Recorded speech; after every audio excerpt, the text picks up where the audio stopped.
Hola a todas y todos, les doy la bienvenida a este curso de Fisiología del Ejercicio.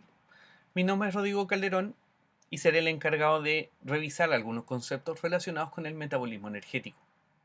Vamos a comenzar hablando del metabolismo de carbohidratos, para lo cual nuestro objetivo será describir los procesos celulares relacionados con el metabolismo de carbohidratos. Debemos recordar que estas estructuras se encuentran en todos los organismos vivos en la naturaleza y representan aproximadamente el 50% del peso seco de la biomasa de todo el planeta. Su estructura química base es esta estructura en forma de carbonilo y carbonos unidos a múltiples grupos OH. Según su composición, que va a ser la clasificación que vamos a utilizar, podemos reconocer la existencia de azúcares o carbohidratos simples que están formados únicamente por monosacáridos, tales como la glucosa, la fructosa, la ribosa, entre otros. Por otro lado, también podemos encontrar azúcares o carbohidratos complejos que están formados por dos o más unidades monoméricas. Cuando existen dos monosacáridos unidos entre sí, hablamos de disacáridos, tales como la sacarosa, que está formada por glucosa y fructosa, o la lactosa, que está unida por glucosa y galactosa. La sacarosa es un disacárido importante en las frutas, mientras que la lactosa se encuentra en los lácteos en general. Cuando existen múltiples unidades monoméricas unidas entre sí, hablamos de polisacáridos, tal como es el caso del almidón o el glucógeno. Estas dos estructuras están formadas por el monosacárido glucosa. Esta molécula es considerada el principal combustible celular, ya que su oxidación completa libera aproximadamente 680 kilocalorías por mol. La glucosa, como ya lo mencioné, es almacenable en forma de glucógeno o almidón según si la especie es animal o vegetal. Debido a la reactividad de los polisacáridos y a la necesidad que tienen los organismos por glucosa, es que este compuesto es de fácil liberación en cualquier organismo vivo y puede ser utilizado no solamente como una fuente de energía, sino que también es un precursor de otros metabolitos, tales como la ribosa 5-fosfato, el cual es un elemento clave en la formación de ácidos nucleicos, tales como el ARN y eventualmente el ADN. Desde el punto de vista energético, la glucosa debe convertirse en piruvato a través de una oxidación denominada glucólisis. La glucólisis es una serie de 10 reacciones que permiten convertir la glucosa en dos unidades de piruvato. En el proceso se van a obtener moléculas que van a ser esenciales para distintos procesos energéticos. El proceso como tal se divide en dos etapas. En la primera fase o fase preparatoria, nosotros debemos gastar moléculas de ATP para poder fosforilar la glucosa y convertirla eventualmente en gliceraldehído 3-fosfato.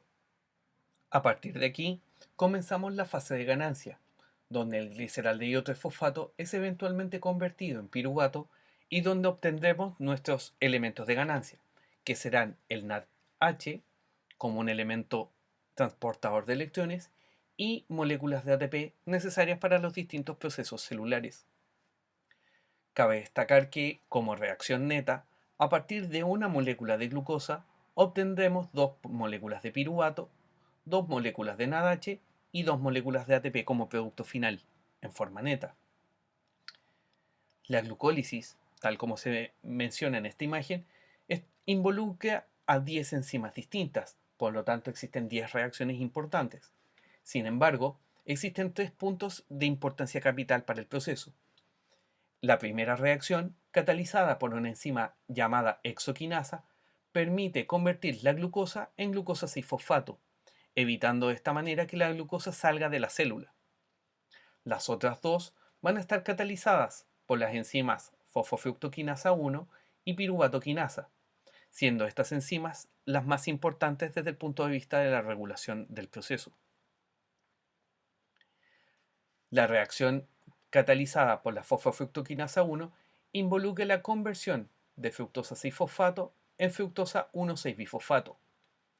Esta enzima es altamente regulada por las concentraciones de ATP, ADP, ácidos grasos, citrato y además es sensible al control por las hormonas insulina y glucagón.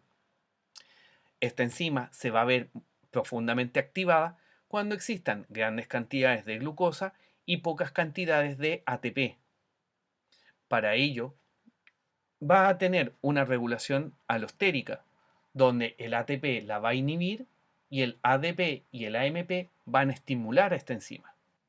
El otro punto importante de la regulación es la conversión de fosfonolpiruvato y piruvato, el último paso de la glucólisis. Esta reacción es catalizada por la enzima piruvatoquinasa, la cual presenta dos isoformas distintas, una forma hepática o forma L y una forma muscular o forma M. Ambas enzimas tienen sutiles diferencias en la regulación, por ejemplo que la forma hepática es activada por la fructosa 1,6-bifosfato, la misma molécula obtenida a través de la enzima mencionada anteriormente. En forma adicional, una gran cantidad de fosfonolpiruvato es capaz de estimular la conversión de la misma molécula en piruvato. Sin embargo, la forma muscular no es activada por la fructosa 1,6-bifosfato, pero sí es posible estimularla con el uso del aminoácido fenilalanina. A pesar de estas diferencias, existen elementos comunes que la van a regular. Por ejemplo, ambas son inhibidas por altas concentraciones de ATP, citrato, el aminoácido alanina, ácidos grasos de cadena larga y el acetil-CoA. Todas ellas elementos indicativos de que no es necesario seguir catabolizando la glucosa.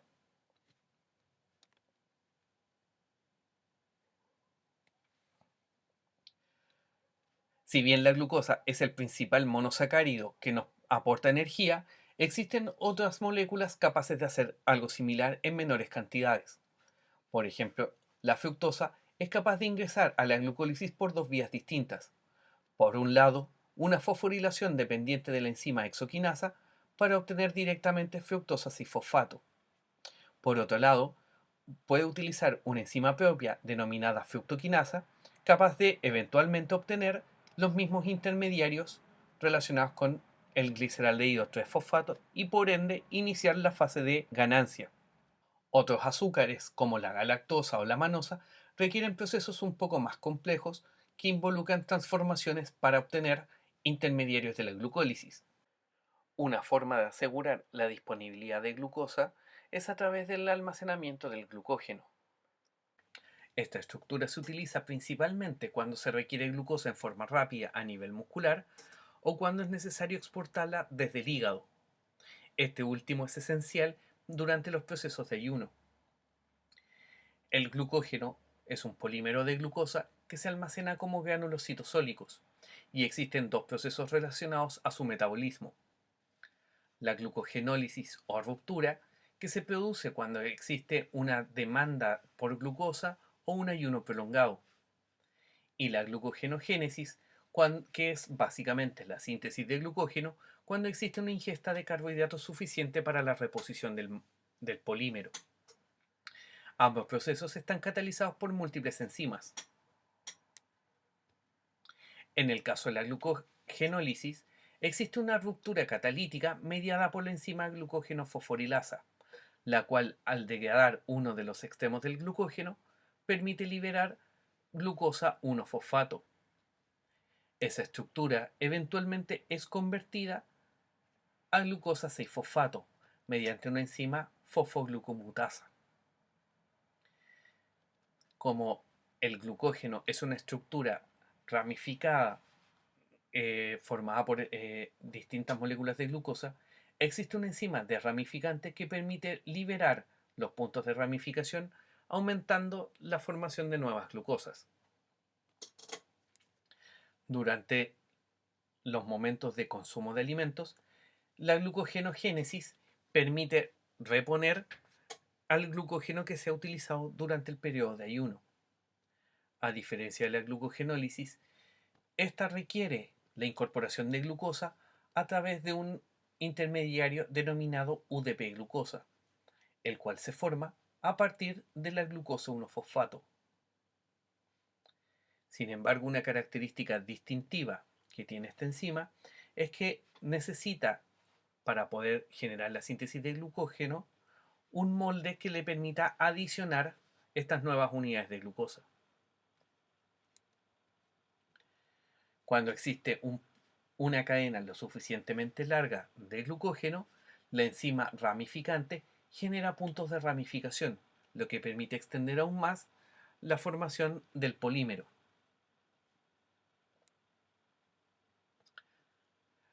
Existe una proteína llamada glucogenina que permite servir como semilla y molde para la formación del glucógeno. Esto permite adicionarle nuevas unidades de glucosa sin necesariamente requerir un glucógeno preexistente propiamente tal.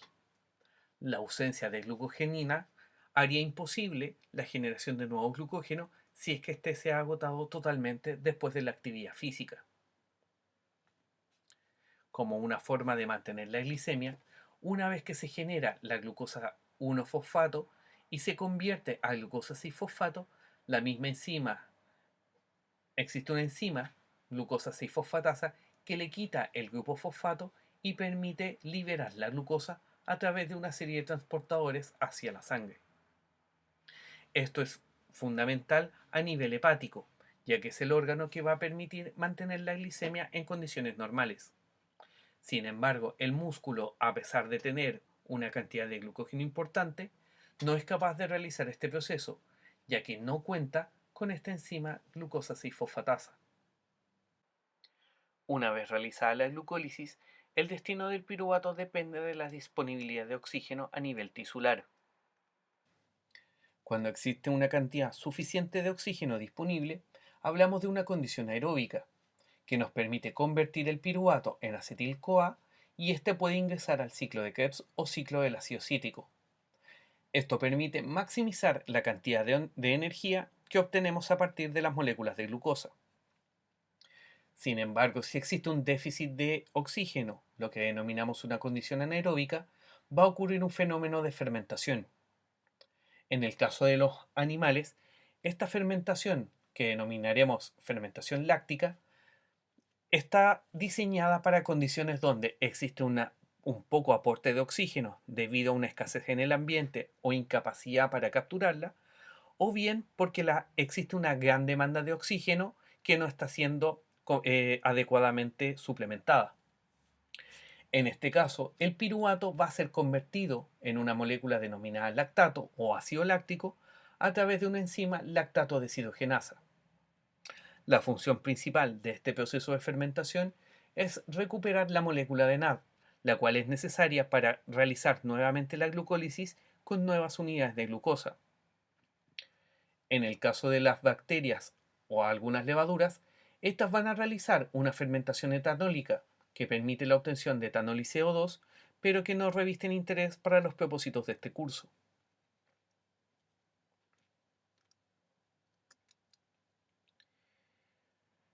En los casos en que se requiera aumentar la producción de glucosa, existe un proceso llamado gluconeogénesis. Este proceso ocurre en el hígado y permite sintetizar nueva glucosa para exportarla a otros tejidos a partir de piruvato y otros precursores. Estos precursores adicionales pueden ser ciertos aminoácidos de naturaleza glucogénica, cuyos esqueletos de carbono van a entrar al ciclo de Krebs, o bien la molécula de glicerol que se obtiene al degradar los triglicéridos.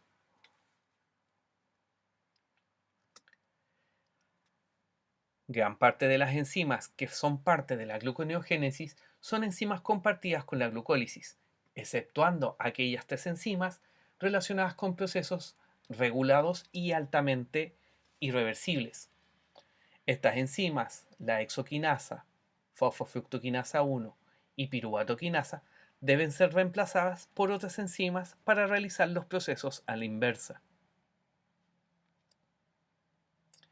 El inicio de la gluconeogénesis está marcada por la conversión de piruvato y bicarbonato en una molécula de oxaloacetato. La enzima que cataliza este proceso es la piruvato carboxilasa, una enzima mitocondrial principalmente ubicada en hígado y riñones, que utiliza la biotina como grupo prostético o coenzima y usa una molécula de ATP por cada piruvato convertido. Esta enzima se activa en forma alostérica por acetil-CoA. El oxaloacetato formado es convertido eventualmente en fosfonolpiruvato a través de una enzima fosfonolpiruvato carboxiquinasa. Esta enzima, ubicada tanto en citosol como en la mitocondria, utiliza GTP como dador de energía.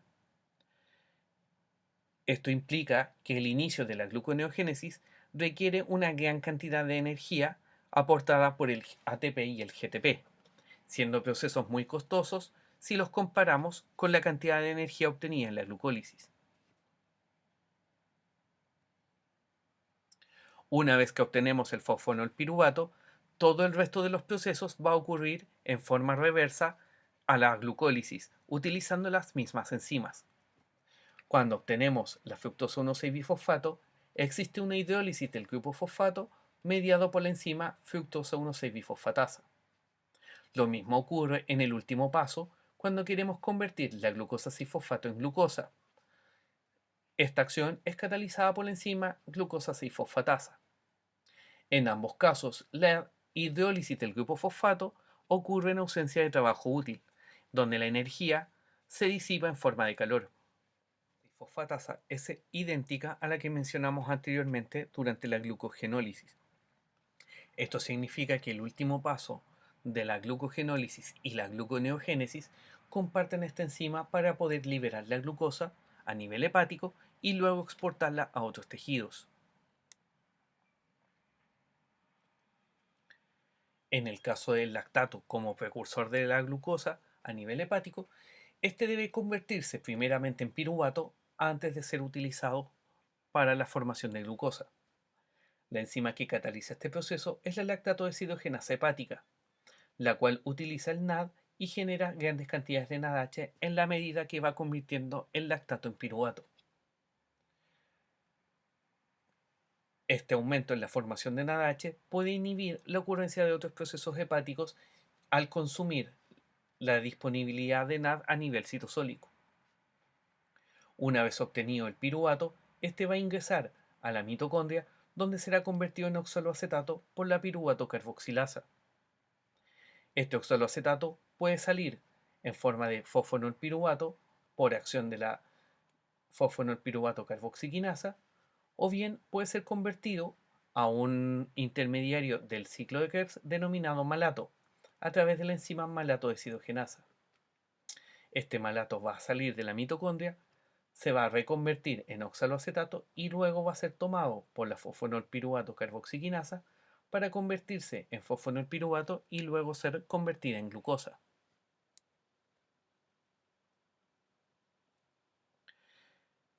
Un detalle importante de este proceso es el hecho de que el ácido láctico o lactato se va a generar en actividades físicas de naturaleza intensa y de corta duración.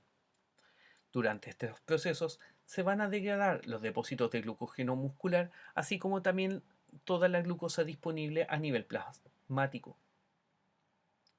Debido al tipo de ejercicio, va a existir un déficit de oxígeno en relación a la demanda real por la actividad física.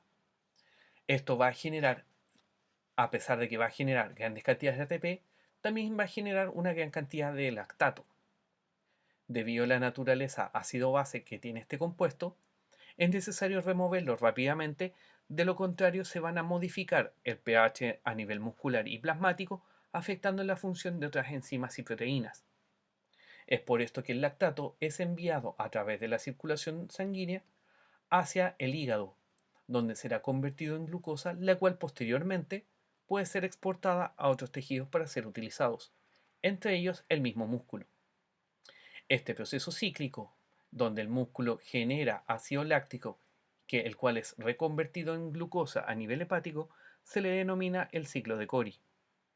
Este ciclo es esencial para eliminar el ácido láctico sin perder los carbonos, porque estos se reutilizan en la síntesis de nueva glucosa. En las próximas cápsulas veremos lo que sucede con el metabolismo de otros compuestos, tales como los ácidos grasos y las proteínas.